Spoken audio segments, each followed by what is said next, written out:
اعوذ بالله من الشیطان الرجیم. بسم الله الرحمن الرحیم. سامعین و ناظرین، یوې نکتې ته راته تاسو زه متوجه کوم. هغه دا څو ورځې مخکې یو پوسټ مو کړی و، بیا سابقه سکرټریا وکړلو. هغه دا وه جمله دې شون سره وه چې اسلام ښځې ته ورکړي دي ازادي.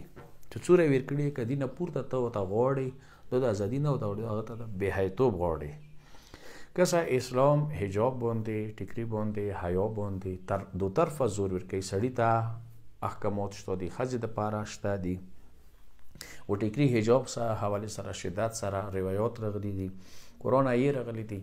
نه یم خبر ځنه کسانو باندې دوره درنده ویل راغلله چې هغه ځان ته یا استاد نه یایي یا د معاشري معمار نه یایي چې د حجاب یا د ازادۍ والا لفظ چې کوم شریعت حدودو کې نه دی، هغه دوره بعد ویلي ورباندې رسي چې حتی دا حده پورې چې څه ریل آی ډي نه و، څه فیک آی ډیز نه و، چې هغه کې حتی فیک آی ډیز نه، دغه د پورې چې اسلام نه حمله وشوه، چې اسلام یې دوی پرې نه خو یعنی افسوس داسې کسانو دپاره دغه دی چې دی کورمیوال نه یم خبر چې دا ځان ته شیعه نه یي، کوم مذهب سره تعلق دی، چې هغه د حجاب والا یا د ښځو کوم حقوق اسلام ښیي، هغه دیني باد لګېږي، هغه دې ته درنده برېښي، هغه دیني بوج شي.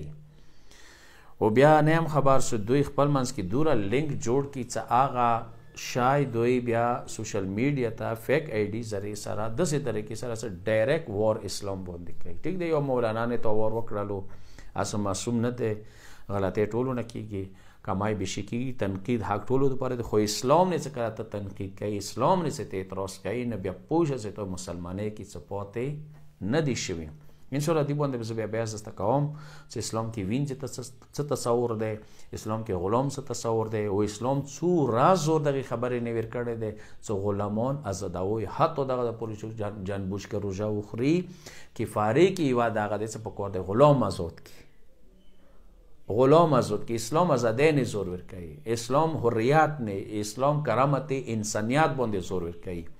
نه یم خبر دغه کس چې شیعه خونې کې پیدا شوی ډایرکټ اسلام، ډایرکټ دین باندې، ډایرکټ اهل بیتو باندې ټیکوله. و ریل آی ډي والا ته زه افسوس کوم چې هغه ورسره همراه شي، هغه یې دغه سیلاب کې ورسره شریک شي. لږ خو سوچ دغته وکړه چې دا سړی د چا باندې حمله کوي، اسلام باندې حمله کوي. اسلام کې جلباب ټکی وکسوی راغلی دی، چادر، حجاب، عفت، د ټوله راغلي دی ټکي.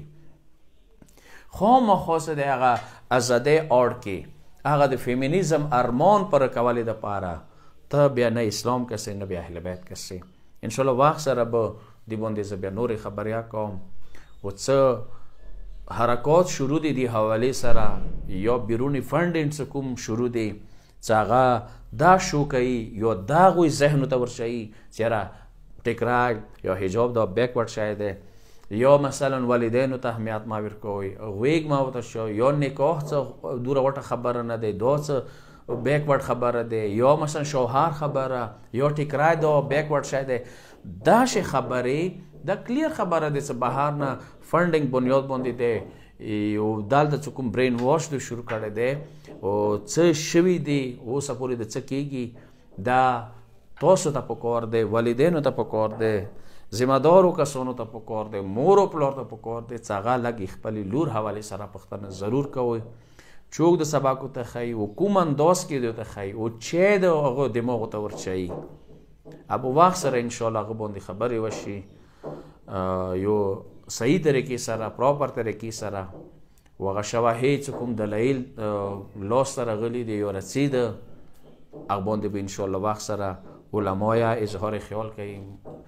ایمو قابل قدر کسان په ټوله، چونکې دا یو حساسه مسله ده، حجاب، عفت، د ښځو عزت، د ښځو کرامت، لکه سوره سړي عزت دی، کرامت دی، اندیشون سره اسلام کې د ښځو هم عزت و کرامت دی.